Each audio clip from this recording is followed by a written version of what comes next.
security since last 15 years. We were closely and we are closely associated with banking sector, specifically to provide solutions in the field of data confidentiality, integrity, and strong authentication. So we are quite lucky here in India that the regulatory bodies like RBI and NPCI has taken, you can say, a very positive position towards security, and there are certain guidelines from RBI which talks about security, the best practices. There are certain guidelines from IDRBT, which is the technology wing of RBI. So they are talking very clearly how the data confidentiality and integrity should be maintained in the payment systems. So recently we have seen a lot of consumerization of IT, shift in service delivery models in banking, data is moving towards cloud, lot of virtualization is there. Then there are complex threats which are coming day to day. And the use cases, if we see the successful payment systems which are running in India, they, like RTGS was the first one which used the state-of-art security using PKI, where all the messages were digitally signed and encrypted before they were leaving the bank premises. Then there are system like automated clearinghouse, which is again using state-of-the-art security, in which again encryption and digital signing is done for all the messages. And SFMS, which is the backbone for NEFT and which is going to be backbone for NGRTGS. It is also using, you can say, a higher level of security which was there earlier. So there are certain algorithms which has been enhanced, and the encryption technology has also evolved much in last 3 to 4 years. The common requirements in all these projects were proof of endpoints. So there should be authenticity of the endpoint which was sending the message, as well as authenticity of the endpoint which were receiving these financial messages. Then encryption for data confidentiality. So even if somebody is tapping the wire in between, he cannot get anything useful. Proper authentication of the person who is operating the system.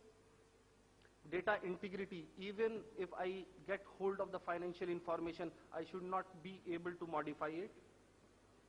Non-repudiation. Anybody who is responsible for the transactions should not deny later.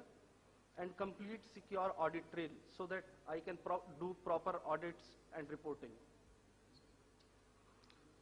Now we did a survey in April, and results are quite interesting. 31% admitted that their parameters has been breached. So when a lot of emphasis has been done on parametric security, but if we see, still there are breaches on the parameters and hackers are getting into the networks.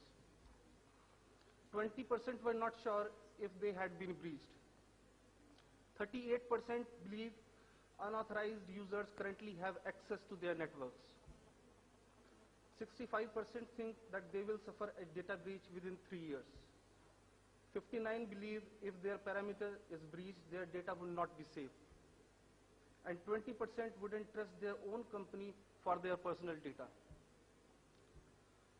So we have seen now that the sole parametric security is no longer enough. Even you can read some the reports like Gartner or Forrester. They say that 70 to 80% of the breaches are done by insiders in any organization. And we know that no security can be foolproof, so we cannot be 100% secure in any case. Breaches will happen, and we must prepare differently now. Data itself has become new parameter. Data is exposed to service providers. Data is exposed in virtualized environment. It is no more in physical custody of the data owner. So what does it mean? Is it the dawn of breach prevention era? Now, organizations will be forced to think breach acceptance and securing the breach. That means even if breach happens, insider is sharing some critical information with wrong people, it should not be in the form which can be used for or which can be misused in any way. Now, few of the organizations with which we are working have started calling us CBEO. Now, what does it mean? CBO is the Chief Business Enablement Officer.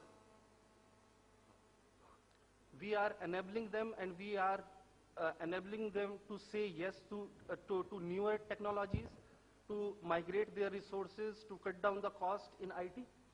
We enable business by helping financial organizations say yes for more data center consolidations, yes to move their critical applications to the cloud in virtualized environment, yes to better authentication for everyone so that no identity spoofing is done, say yes to data protection, and say no to the next breach. So the major focus areas in which banking requires security is identity and transaction protection. Those should, the confidentiality, integrity, and authentication should be applied to each and every transaction. Data encryption and control. Securing communication links so that, because they are using backbone from service providers like telcos, so even if somebody is tapping the wire, he should not get any useful information. Then there are compliance, governance, which are formed by regulatory bodies, and data protection in cloud and virtual environments. Thank you. Thank you very much for